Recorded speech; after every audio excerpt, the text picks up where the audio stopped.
শ্রী হরি আদর্শ গায়স্থ জীবন। ভগবান শঙ্কর মুন্ডমালা এবং সর্প ধারণ করেন আর পার্বতী সুন্দর অলঙ্কার পরিধান করে থাকেন। শঙ্করের পুত্র কার্তিকের 6টি মুখ এবং গণেশের লম্বা সুর ও ভুঁড়ি। ভগবান শঙ্কর আদির নিজ নিজ বাহন বিষ, সিংহ, ময়ূর আর মুশিকেরও পরস্পরের মধ্যে খাদ্য ও খাদকের সম্পর্ক।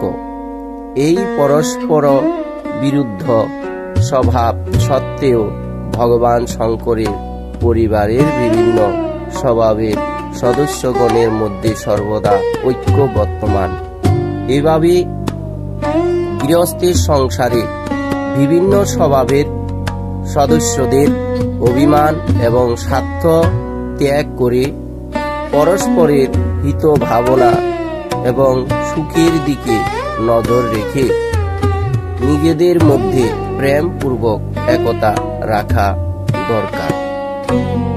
পরিবারে সকলেই সুখী, ছেলে বুদ্ধিমান, স্ত্রী মধুর ভাষিণী, ভালো ভালো বন্ধু বান্ধব, সপত্নী প্রতি অনুরাগ, চাকর বাকর, আজ্ঞা পরায়ণ, প্রতিদিন অতিথি সেবা এবং ভগবান শঙ্করের পূজায় অনুষ্ঠান, শুদ্ধ পবিত্র খাওয়া পড়া এবং প্রতিদিনই সাধুসঙ্গ, সেই গৃহস্থ আশ্রমই ধন্য।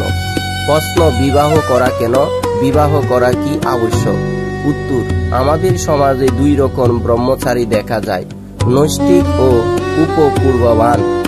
যে আজীবন ব্রহ্মচর্য পালন করে তাকে নৈষ্ঠিক ব্রহ্মচারী বলে।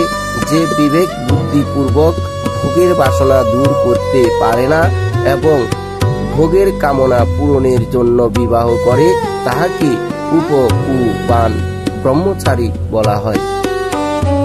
এর অর্থ যে যার পক্ষে আত্ম অনুচিন্ত দ্বারা মানসিক বিশেষণ দ্বারা ভোগের বাসনা নিবৃত্তি করা সম্ভব হয় না, সে যেন বিবাহ করে বুঝে নেয় যে ভোগের দ্বারা ভোগ ইচ্ছায় পূরণ সম্ভব নয়।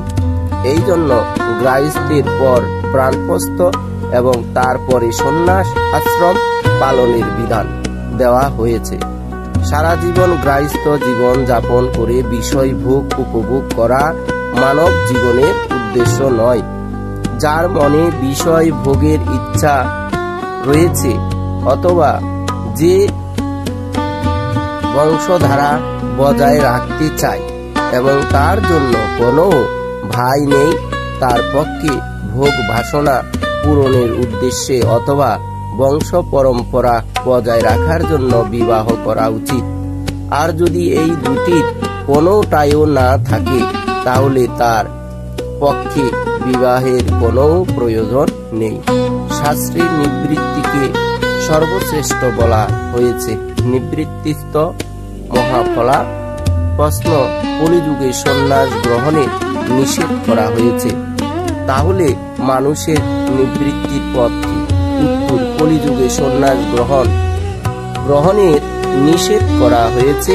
তার কারণ হচ্ছে কলিযুগে সন্ন্যাস ধর্ম পালনের পক্ষে এত রকম বিঘ্ন আসে যে মানুষ ঠিক ভাবে সন্ন্যাস ধর্মের নিয়ম পালন করতে পারে না।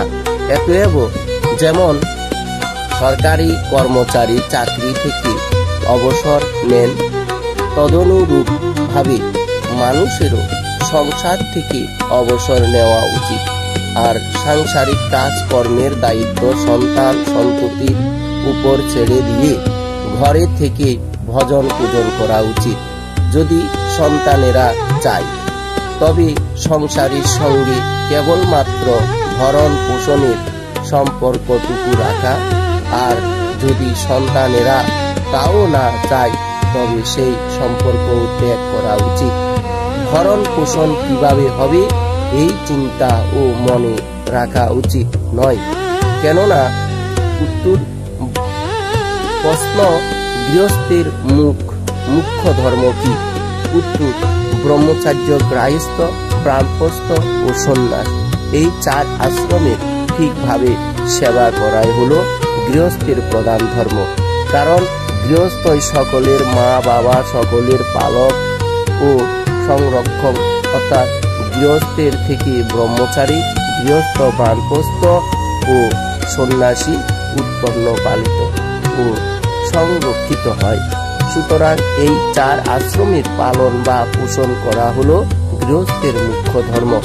অতিথি সৎকার, গবাদি গৃহপালিত পশুর পরিচর্যা, ঘরে বসবাসকারী ইঁদুরাদি প্রাণীকে পর্যন্ত সংসারের সদস্য মনে করা, এদের সকলের পালন পোষণ করাই হলো গৃহস্থের প্রধান ধর্ম।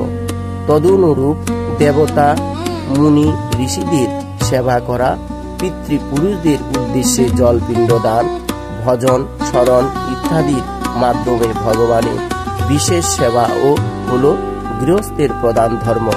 প্রশ্ন, গৃহস্থ আশ্রমে কিভাবে থাকা উচিত?